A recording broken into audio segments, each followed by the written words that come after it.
Jadi buat teman-teman, kritikan negatif, celaan, coba jadikan motivasi dalam hidup kalian.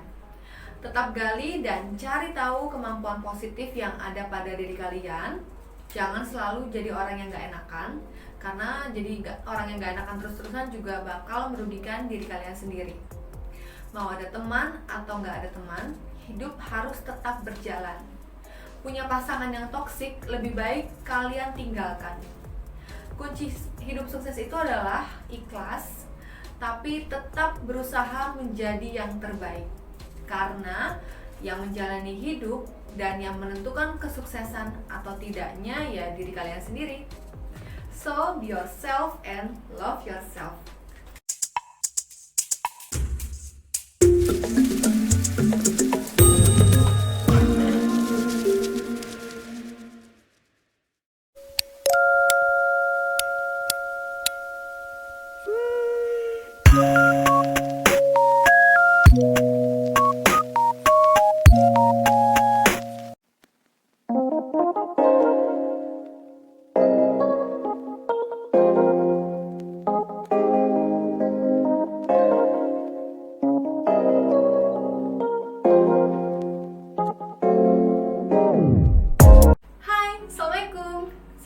Sofia, saya seorang psikolog. Gimana kabar teman-teman semua? Insya Allah selalu dalam keadaan sehat walafiat ya teman-teman. Jangan lupa selalu untuk menjaga kesehatan kita bersama. Nah, di video kali ini saya akan membahas mengenai toxic relationship. Nah, buat teman-teman semuanya, tonton terus video ini sampai habis, jangan di skip. Toxic relationship adalah hubungan yang tidak sehat dan berdampak buruk pada kesehatan mental. Biasanya mempengaruhi fisik, psikologis, atau emosional seseorang. Nah, yang pertama, toxic yang akan saya bahas adalah toxic relationship di lingkungan keluarga. Toxic relationship di lingkungan keluarga ini biasanya terjadi antara orang tua dan anak, di mana orang tua itu cenderung menerapkan pola asuh beracun atau yang biasa disebut dengan toxic parents. Orang tua yang menerapkan pola asuh toxic parents ini umumnya senang membandingkan kesuksesan antar anak gitu ya, atau dengan orang lain, baik itu dari segi keuangan, kepintaran, hingga kemandiriannya. Nah, buat teman-teman, bagaimana cara untuk terhindar dari toxic parents? Yang pertama yang kalian harus lakukan adalah harus berbesar hati. Dan yang kedua, jangan marah atau sakit hati sama orang tua kita. Kemudian yang ketiga, tetap percaya diri dan tunjukkan bahwa kalian bisa. Kemudian kalian tuh bisa cari tahu skill kalian, tapi harus dilatih terus-menerus agar kalian tuh semakin terlatih dan pasti akan bisa sukses. Paling nggak kalian bisa sama atau lebih dari saudara ataupun orang lain yang dibandingkan sama orang tua kalian tadi. Artinya di sini kalian ya bukannya jadi anak yang sombong ya teman-teman, tapi tunjukkan kesuksesan, percaya pada diri kita sendiri bahwa kita tuh bisa untuk menjadi yang terbaik. Seperti itu, dengan usaha dan yakin terhadap diri sendiri. Kemudian yang keempat, berhenti mengkritik diri sendiri. Nah, jika kalian dikritik oleh orang tua, bisa jadi dua ya, kritik itu untuk membangun atau justru kritikan itu menjatuhkan psikologis kalian. Kalau misalnya kalian mendapat kritik yang menjatuhkan, tentu itu bisa meredupkan potensi dan rasa percaya diri yang ada dalam diri kalian. Tapi teman-teman, kalau kalian percaya pada diri sendiri bahwa kalian bisa, kalian mampu untuk mengembangkan potensi kalian, insya Allah kalian akan sukses karena kesuksesan itu ada di tangan kalian. So, be yourself and love yourself. Oh iya teman-teman, kritikan orang tua itu jadikan motivasi untuk diri kita sendiri. Karena apa? Kalau misalnya kita nanti masuk ke dunia kerja ya, itu kan kita akan bertemu sama yang namanya atasan yang mungkin mohon maaf ya, cerewet, kemudian maunya ini, maunya itu, maunya tuh intinya kita baik deh dalam posisi di perusahaan itu tuh dia tuh pengennya kita baik gitu ya, kita bekerja dengan bagus gitu untuk memajukan perusahaan itu. Nah, maksudnya di sini adalah kita bakal ketemu yang namanya ujian-ujian, yaitu kritikan-kritikan dari orang. Jadi kalau misalnya kalian nanti dalam dunia kerja itu selalu dikritik sama atasan kalian, sama leader kalian, ya kalian gak boleh sakit hati, tapi kalian harus tunjukkan terus bahwa kalian tuh bisa. Karena apa? Kalian pasti belajar kan, kemudian bertanya, mencari tahu gimana nih caranya, apa yang salah dalam pekerjaan saya, apa yang salah dalam diri saya, gitu kan. Kalian koreksi terus dan kalian pasti akan mendapatkan koreksi juga dari atasan kalian. Jadi kalau misalnya ada teman-teman yang punya orang tua seperti itu, ya kalian harus jadikan motivasi gitu dalam hidup kalian. Nggak boleh terus kalian jadi nggak percaya diri atau jadi insecure gitu, nggak boleh ya teman-teman ya. Kalian harus tetap semangat, tetap motivasi kalian harus ada, dan kalian harus tunjukkan bahwa kalian bisa. Terus lanjut lagi, toxic relationship yang kedua yaitu toxic relationship dalam ruang lingkup pertemanan.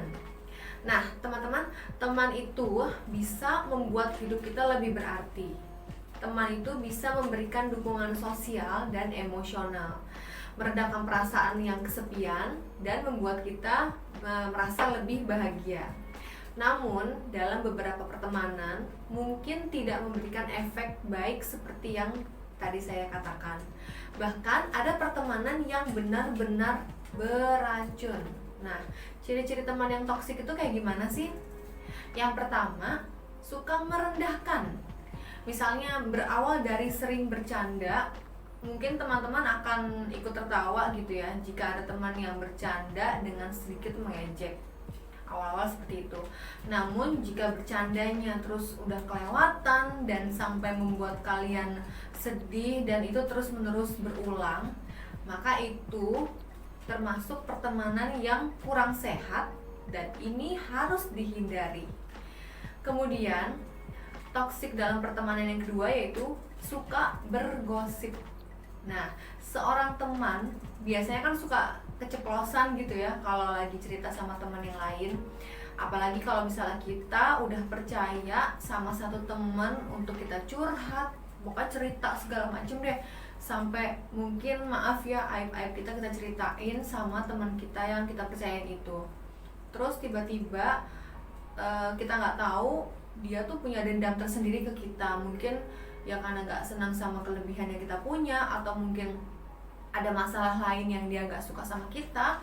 Nah itu bahaya teman-teman, hati-hati, bisa dia membeberkan semua rahasia kita yang diceritakan ke teman kita itu, dan itu bisa jadi konflik besar, kita bisa terfitnah.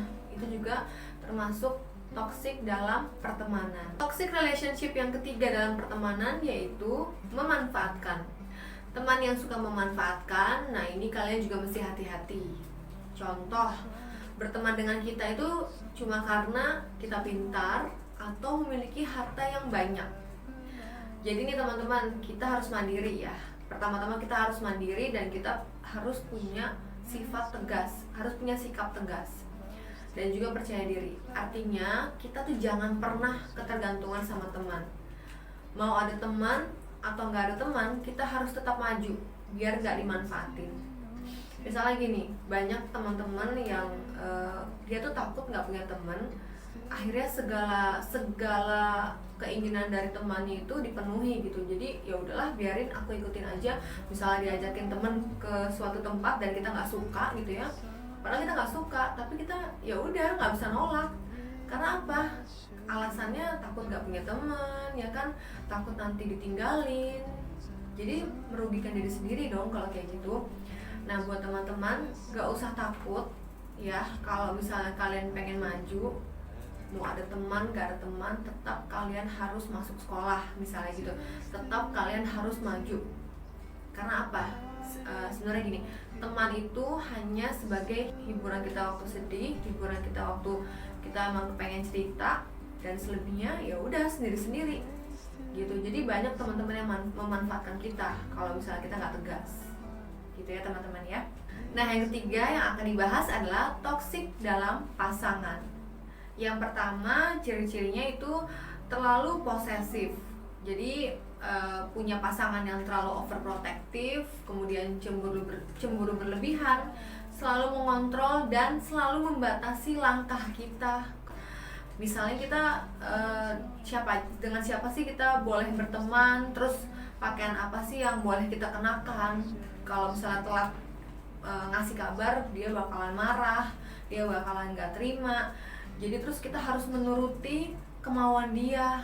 Itu kan gak enak banget ya kayak gitu ya teman-teman. Dan parahnya lagi, kalau kita nggak menuruti kemauannya, dia akan mengancam untuk bunuh diri. Atau kalau misalnya dia udah kecewa banget, dia akan melakukan kekerasan fisik ke kita, misalnya dengan cara menampar atau memukuli kita. Itu benar-benar udah gak sehat banget hubungan seperti itu. Kemudian yang kedua, sering mencela dan meremehkan. Tujuannya untuk menjaga harga dirinya agar pasangannya tidak menentang apa yang akan ia inginkan. Oleh karena itu, ia akan senang untuk meremehkan, mencela, juga mengolok-olok pasangannya. Bahkan melakukan hal tersebut di depan umum. Jadi selalu mempermalukan pasangannya. Dia akan terus menganggap bahwa apa yang dia pikirkan dan dikerjakan oleh pasangannya sama sekali tidak berharga. Sebaliknya, ia merasa apa yang ada pada dirinya itu jauh lebih berharga. Biasanya kalau pasangan kayak gini terlalu arogan ya, jadi ini juga harus dihindari ya teman-teman. Yang ketiga, temperamen buruk atau bad temper. Permasalahan sepele dibesar-besarkan sampai menjadi perdebatan yang serius dengan pasangan kita. Perdebatan tidak produktif dengan pasangan yang memiliki temperamen buruk pasti akan menyita banyak waktu dan memberikan beban emosional, bahkan beresiko mengganggu kesehatan mental kita. Nah, tips buat teman-teman agar terhindar dari pasangan yang toksik, yang pertama adalah kenal lebih lama sebelum memutuskan untuk berkomitmen. Jadi buat teman-teman, apalagi pasangan ABG gitu ya, pasangan remaja-remaja, kalau misalnya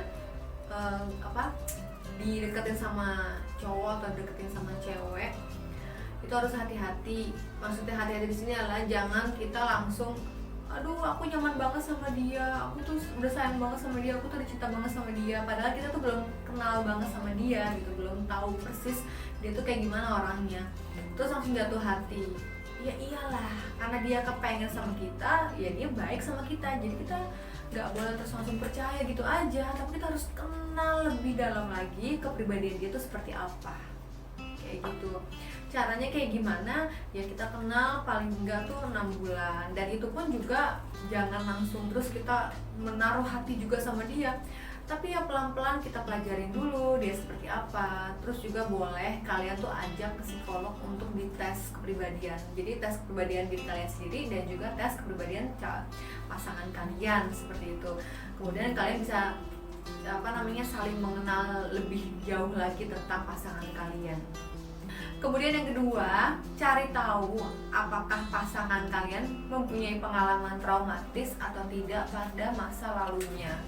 Itu penting banget ya teman-teman, karena dari situ kita bisa tahu apakah pasangan kita itu punya gangguan psikologis atau tidak. Kalau misalnya emang punya, kan kita bisa nemenin dia untuk berobat dulu ke psikolog atau mungkin ke psikiater kayak gitu kan, dan kita bisa kasih jeda untuk ya udah biar dia pengobatan dulu gitu, biar dia sembuh dulu baru memulai lagi komitmen ke depan, seperti itu teman-teman. Karena banyak nih teman-teman yang pacaran gitu ya, sampai dia udah tahap pernikahan, sampai dia udah menikah, terus tiba-tiba kepengen bercerai karena baru ketahuan traumatis pasangannya gitu. Jadi udah terlambat banget. Jadi dari awal nggak tahu apa-apa, nggak tahu menahu tentang dia kenapa gitu kan, punya trauma atau enggak, dia si pasangan ini nggak tahu gitu. Itu kan bahaya banget, jadi ya sama aja merugikan diri sendiri. Kemudian yang ketiga, kenal dengan keluarga atau teman-temannya. Ini juga penting ya teman-teman. Kalau kita mau berkomitmen sama pasangan, jadi jangan cuma kenal sama dianya aja gitu, terus dia menceritakan tentang kepribadiannya terus kita percaya, oh dia orang baik gitu. Jangan kayak gitu, tapi kita harus tahu juga, cari tahu, paling nggak kenal sama kakaknya atau mungkin ya orang tuanya atau mungkin adiknya kayak gitu. Minta dikenalin sama orang tuanya, minta dikenalin sama temannya. Kalau misalnya emang dia belum mau kenalin, ya udah berarti kita berteman dulu aja nih seperti biasa gitu, jangan terlalu ngarah ke serius. Kalau misalnya emang dia udah mulai kenalin, oh ini orang tuaku, ini kakakku, ini adikku, ini temanku, nah itu kita bisa gali dari situ tentang dia tuh seperti apa, kayak gitu teman-teman. Jadi buat teman-teman, kritikan negatif, celaan, coba jadikan motivasi dalam hidup kalian. Tetap gali dan cari tahu kemampuan positif yang ada pada diri kalian. Jangan selalu jadi orang yang gak enakan, karena jadi orang yang gak enakan terus-terusan juga bakal merugikan diri kalian sendiri. Mau ada teman atau gak ada teman, hidup harus tetap berjalan. Punya pasangan yang toksik, lebih baik kalian tinggalkan. Kunci hidup sukses itu adalah ikhlas, tapi tetap berusaha menjadi yang terbaik. Karena yang menjalani hidup dan yang menentukan kesuksesan atau tidaknya ya diri kalian sendiri. So, be yourself and love yourself. Oke teman-teman, sekian video dari saya. Insya Allah bermanfaat. Salam sehat untuk kita semua. Jangan lupa untuk selalu memakai masker dan juga selalu mencuci tangan. Kemudian selalu hindari kerumunan dan harus selalu menjaga jarak untuk kebaikan kita bersama. Salam sehat untuk kita semua. Bagi teman-teman yang mau request video apa selanjutnya yang akan saya bahas, materi apa yang saya akan bahas, bisa kalian cantumin aja ke kolom komentar. Jangan lupa untuk di like, subscribe di channel ini, kemudian di share ke sosial media lainnya. Terima kasih, sampai ketemu lagi di video selanjutnya. Assalamualaikum.